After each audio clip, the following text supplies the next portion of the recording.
Minecraft. I play Minecraft. I got a comment today saying, hey, like, how can I have runergy, how can I make runergy and stuff like that. When I get comments like that, most people would forget them, but me, I'll never forget people that are fans of what I create, literally. If you really wanted runergy, I can teach you how to make runergy with the cash that you have to make the runergy game. Use runergy to make the runergy game a futuristic setting. You play as yourself, so you can customize the player. So you join the project and there's to do, so you could maybe write the stories, draw. I can do the 3D modeling. That means there's a game object of the runergy and learn that.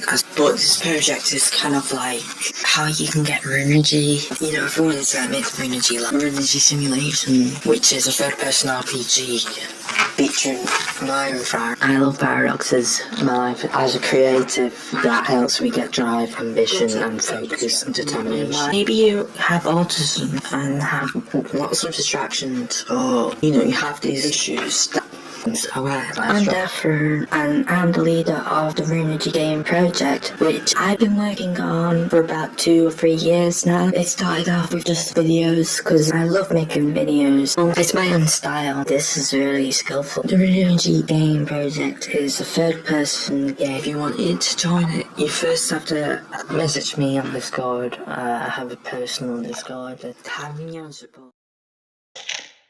Minecraft. I play Minecraft. I don't play mods. I'm not in God. If you feel like you've got something, I think that you can actually message me on it. To join it, you first have to message me on Discord.